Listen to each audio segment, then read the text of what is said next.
Hello, thank you for joining us. I'm joined by my good friend, Mr. Grant Mickelson. Grant, how you doing? Doing great, man. It's good to be with you. Good stuff. Well, Grant's joining us from Nashville, and he's joined us to talk specifically about life as a touring musician.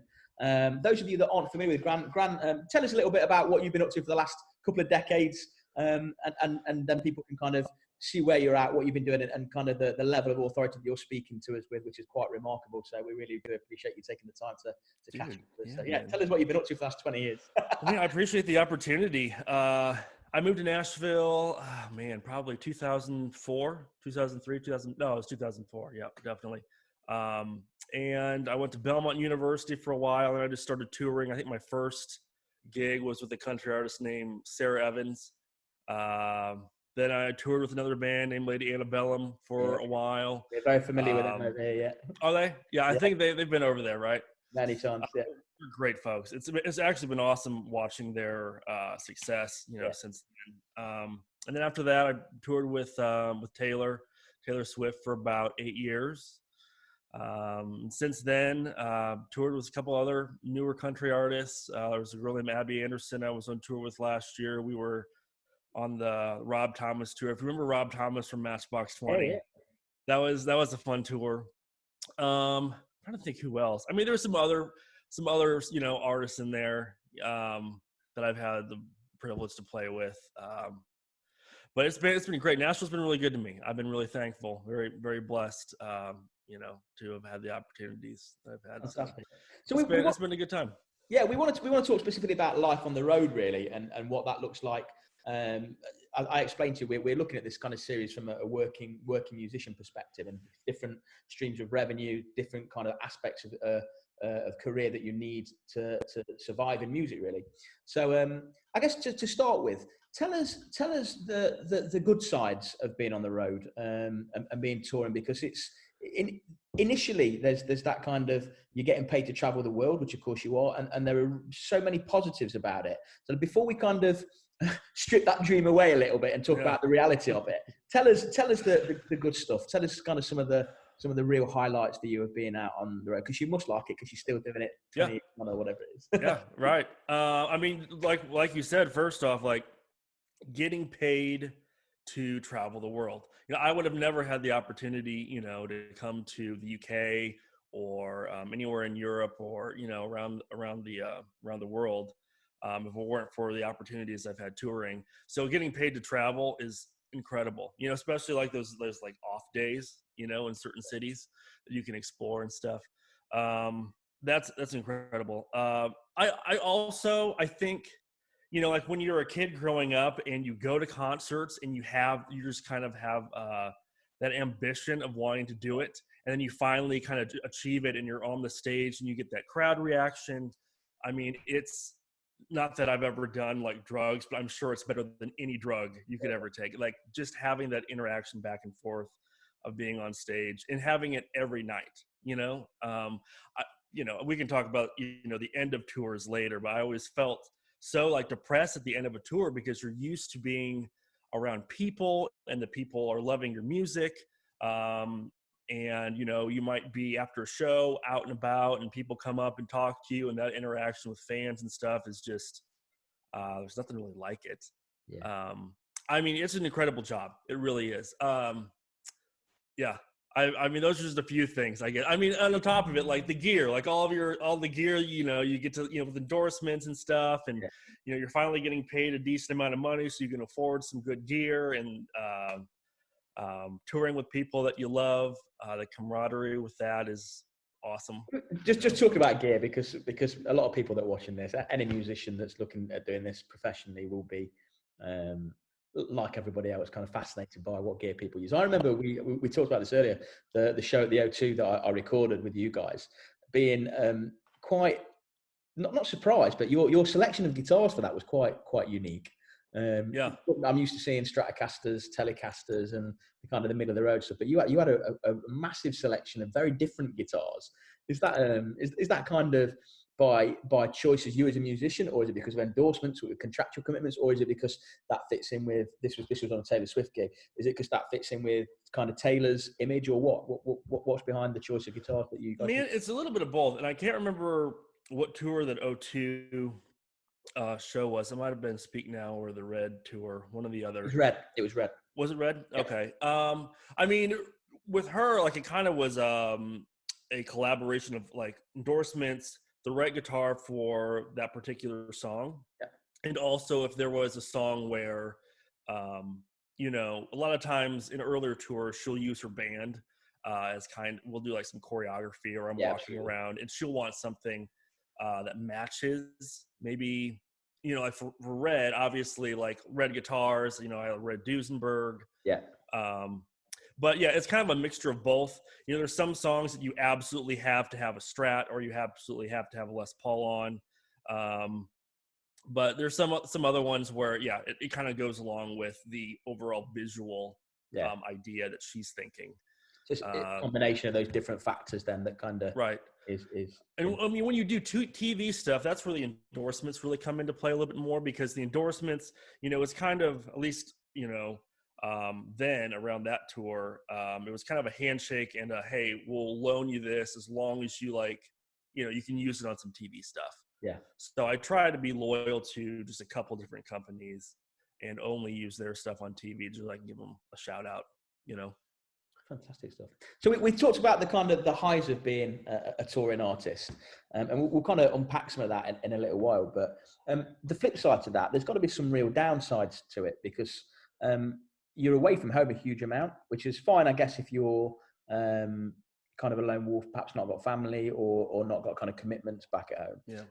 But in many ways, other than that kind of immediate family that you have whilst you're on tour, it's quite a solitary lifestyle in some respects, isn't it?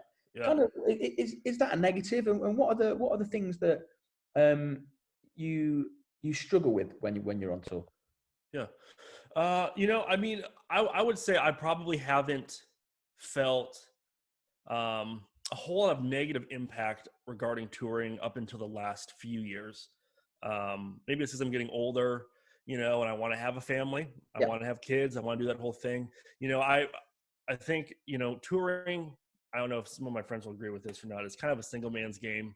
Sure. Because, when I tour, I'm not married now. Obviously, I'd like to, but I mean, a lot of my bandmates, they'll miss weddings, they'll miss funerals. If they have kids, they're going to miss birthday parties, and it tears them up, And when you're touring heavily, like it's not that you can't get a sub out there if something happens, like God forbid, if you lose a family member at home or whatever. But I mean, if you're out of the country and that happens, like you're just going to have to deal with it and suck it up, and you're just not going to be able to make it home for whatever event happens. So the family aspect of it is probably the most negative. I would say the solitary lifestyle, I don't necessarily mind. I mean, I definitely am someone who's somewhat of an introvert, in the sense that being around a lot of people, while I really enjoy it, I definitely need my own time by myself to recharge. So, touring, going back to the hotel, having your own hotel room and just like relaxing until the next gig. I never had a hard time with that, I guess. Some folks that are, extroverted might have, but I always felt like that was really important to me to spend time by myself. So, I mean, for me, the hardest part has always been being away. This last tour I did last year, it was a pretty heavy 3-month tour. We only came back to Nashville, I think, once. It was like 45 dates or 50 dates in just like a few months. And I mean, that was tough. It's tough being gone that much. The nice thing with Taylor was, we'd be gone for maybe 2 weeks, but if we were in the States, we would be home, every other week or so. Yeah. And so it really depends on what kind of artist you play for. It's kind of rare that, a pop artist like her would tour like that. Yeah. But, and she was always really good about, flying people home that had kids and stuff like that after shows. And, so yeah, there is downsides. I'd say the family, that's probably the biggest, at least for me. Yeah. So in terms of day to day, then, because I think we have this perhaps preconception of what being a touring artist it looks like. You get up, you maybe do a bit of press if you're the headline or the main featured artist in the morning, sound check in the afternoon, gig in the evening, and then it happens again. But what's the reality of that? Kind of talk us through first thing in the morning through to last thing at night. What a typical day, and of course, every day is different to some degree, but there is a degree of monotony on touring, and copy, paste, repeat is to a degree true. So talk us through one of those kind of 24-hour cycles that you would encounter. Yeah, man. I mean, it depends on what size artist you're playing for. The girl I played for last year, Abby Anderson, she's new. So during the day, we would do radio stuff. So I'd get up. If we had a radio show, I'd get pretty early. Radio tours traditionally are early mornings. I mean, if you're on a radio tour for a newer artist, I mean, it's early mornings for sure. So we would do that. We do early morning stuff, radio. We might do some local TV. We were in Dallas or Chicago or something in the morning. We'd come back to the hotel for, a couple hours to freshen up and maybe take a nap. And then, around, 3:30, 4 o'clock, we'd head to the venue, set up our stuff, and then have like dinner, a couple hours in between, then play the show. And sometimes, if we're an opener, like we were last year, I'd, stay and listen to Rob's set. And other times I just go back to the hotel and do my thing and shower and go to bed. On the Taylor tour, it's a little bit different, for a bigger artist. There's a lot, I felt like there was a lot more downtime, towards the back half of my time with her. When she was a newer artist, it was similar to, of course, to Abby. But, if we were in the States, like for the States tour, we'd be at the hotel until, at least 4 o'clock. We didn't really have anything going on. So you could get up in the morning, you could work out, you could have breakfast, you could have like your own kind of schedule. If you wanted to go, we were in a cool city and you wanted to go see some of the sites or take some photos or something, we could do that. 4 o'clock rolls around, sound check. A lot of times with her too, she'll have like a last minute guest artist. So, we would, learn about a guest artist, mid-afternoon and have to go and learn a song and sound check with them. Again, dinner time, do the show. And just to interject there, I think with that show that I did with you guys, I think Ellie Goulding guested. Is that right? I'm remembering that correct? Yep. Yeah. Mm-hmm. And it was presumably that was, I didn't know about that prior to the gig. And on the night, it was like Ellie Goulding's kind of doing a chat with us. How much notice did you get for that sort of thing? Would that be sprung upon you on the day? Would it be kind of longer term? Or, would you have to kind of rip and run a bit with that, or what? She got better. I think in previous tours it would be last minute. I remember. I'm trying to think on Speak Now. I think there was a time where there was a show where I think Usher was going to sit in, but we weren't sure if he was going to show up. But we learned a song. He didn't sound check or anything. We weren't sure if he was going to come, and so we just at our huddle, we're like, all right, well, we're not sure if Usher's going to be there or not, but if he is, at least we know the song. Yeah. Halfway through the show, in our ears, it's like, all right, guys, Usher's here. He wants, So sometimes it's like that. Other times, I think with Ellie, she sat in with us a couple of times, so I think we did Burn. That's right. It was, yeah. So I can't remember if that was the first time she sat in with us or not, but towards that tour, and I'm sure now moving forward, she'll give them a couple days notice. And I think even on that UK run that we did, if that was the last one for Red, there was a UK run where we had like a week. It was like, okay, here's the artist for each show, because I think we did a couple. Yeah, two nights with her. I think we had like Sam Smith and Ellie, and then maybe I can't. There was a couple other people. Yeah. But in that sense, if we're doing like a cluster of shows, then usually they'd send out, like a list, so to give us a few days to kind of look over things. But yeah, it was always kind of fun. Yeah, so I interrupted there. So we got through to kind of mid-afternoon where you kind of finished your daily kind of chill routine, if you like, for want of a better term. And then presumably you're away from the hotel and heading to the venue. Yeah, head to the venue, sound check, then just kind of get ready and backstage. I know people always think like backstage, but backstage pass. Oh my gosh, it's incredible. Backstage is really boring. maybe back in the 80s or something, it was really exciting. But it's like literally in our dressing room, it's a bunch of dudes on their MacBooks, just like, and then we get ready. We have a huddle, and with Taylor, she'd always ask someone different to give a speech. So I'd always kind of have a speech in my back pocket just in case I got called on. And then we do the show, man. And it was, it was absolutely thrilling every night. It always is.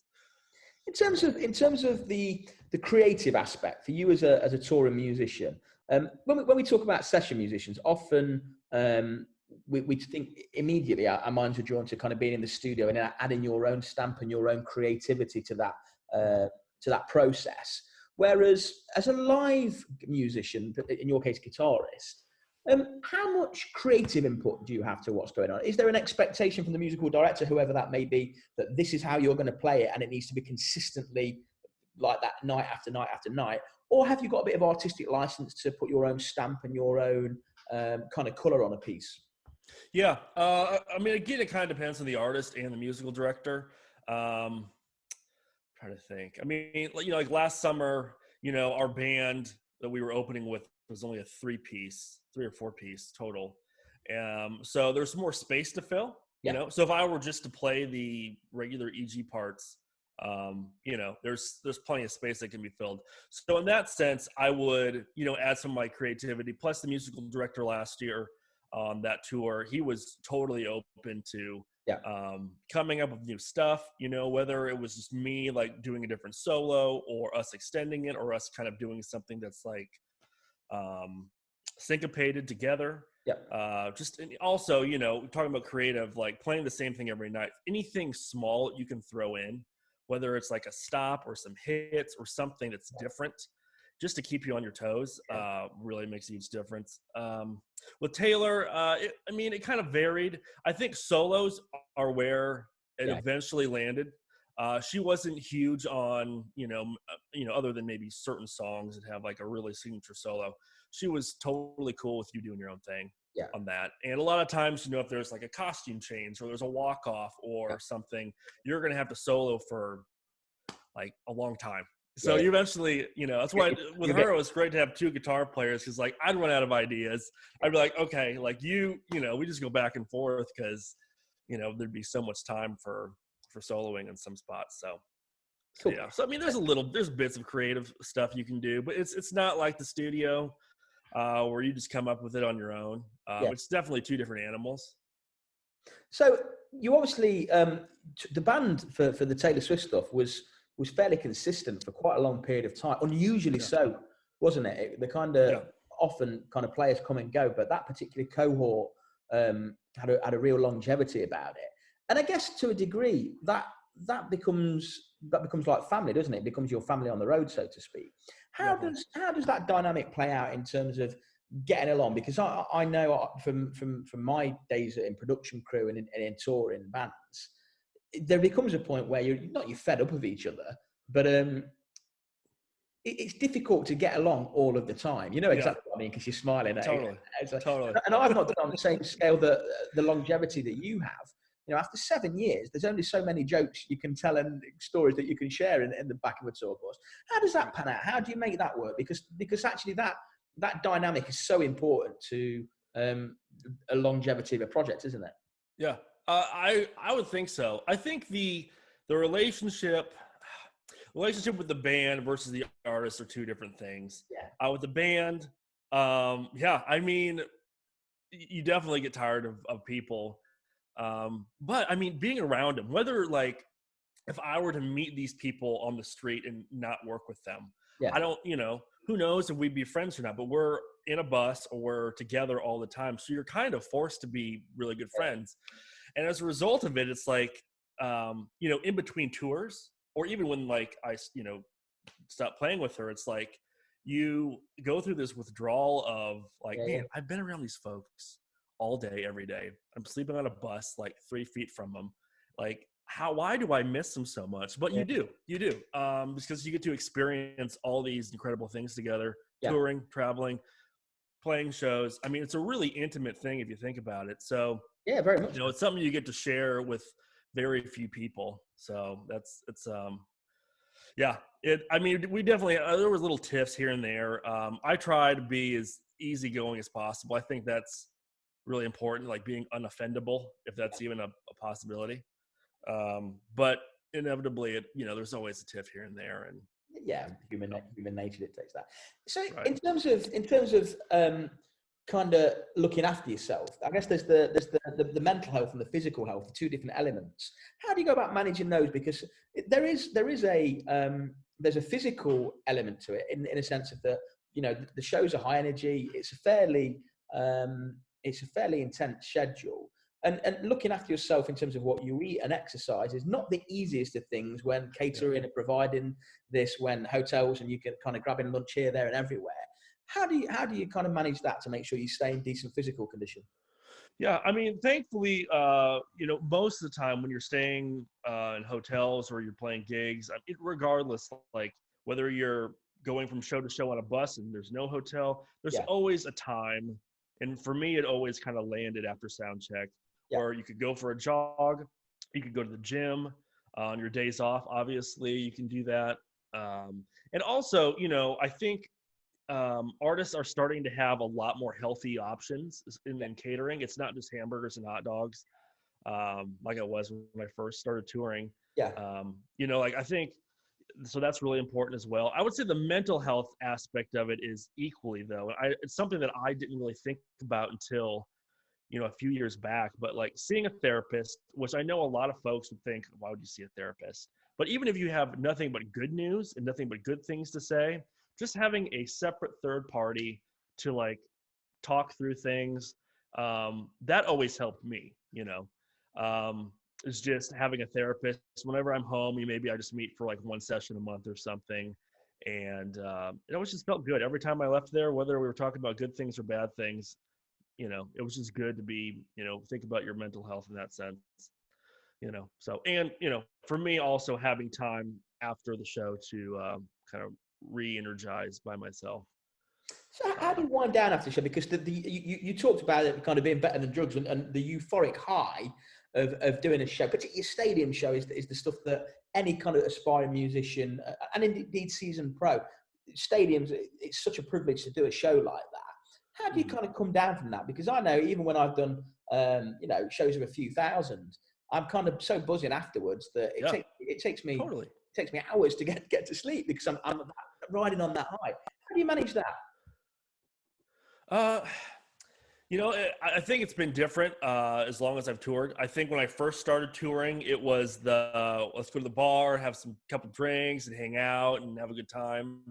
And then as I started to get older, even on like the last couple tours with Taylor, especially like those stadium shows, um, crazy enough, she would have a police escort to her hotel or to her plane or whatever, and she a lot of times would have us ride along. So I would literally throw my ears off, hand my guitar to someone, and hop in a van and head back to the hotel. um, so as far as there's any like traditional things that I've done to like wind down, it's tough, right? I mean, a lot of times you just like go out to eat, or like last year, the tour I did last year, I go back to the hotel and you know watch Netflix. And also, if you have a wife or some kids or a girlfriend like I do, that's the time you got to call them. You have to make an effort at the beginning of the day and at the end of the day. And for me, I know I try to do that at the end of the day after the show's over. I'm really pumped. She's about to go to bed. I'm like wired. You make a phone call, make sure she's cool, and then maybe hang out with the guys in the hotel bar or something. But it's it's not this huge like party thing that I think everybody probably thinks it is. Yeah. Because you still have to perform the next day, so you got to be responsible about the shit that you put in your body and I guess how you handle things. one thing, obviously, with I know with Taylor, and I assume with your other touring commitments, you were doing quite a bit of BVs for her as well. I'm right in saying that, yeah. I'm sorry. Backing vocals, you were doing quite a bit of BVs. I did the first couple years I was with her, and then she hired some other background vocals. Yeah. Okay. How during that period, how do you keep your voice kind of in condition to be able to do that? Because again, doing night after night after night is pretty intense on the vocal cords. How do you manage that? Is there any kind of tips and advice? Man, I mean, I always try to take care of myself, and that I don't do anything special necessarily vocally, unless I'm having some sick or something, and then I might have some like tea or something of that nature. But yeah, I kind of feel like if you're given the responsibility of being a part of something that big, there's so much money that's being put into it, and your responsibility is so high. Like, you need to take care of yourself and not screw things up for everybody else. And that includes your voice, it includes really every aspect, your playing, your voice, anything that has to do with your job. Because if stuff on the outside of the gig is starting to affect what you do on stage, then you're not going to last very long, So in terms of kind of those people that are looking to kind of make a career out of being a touring artist, or certainly for that to be a stream of what they're about, what advice, what tips, if you kind of give them 3 pieces of advice, what would they look like? I'd say first off, everybody always says it's 10% how you play and 90% your hang, right? I would say be easygoing.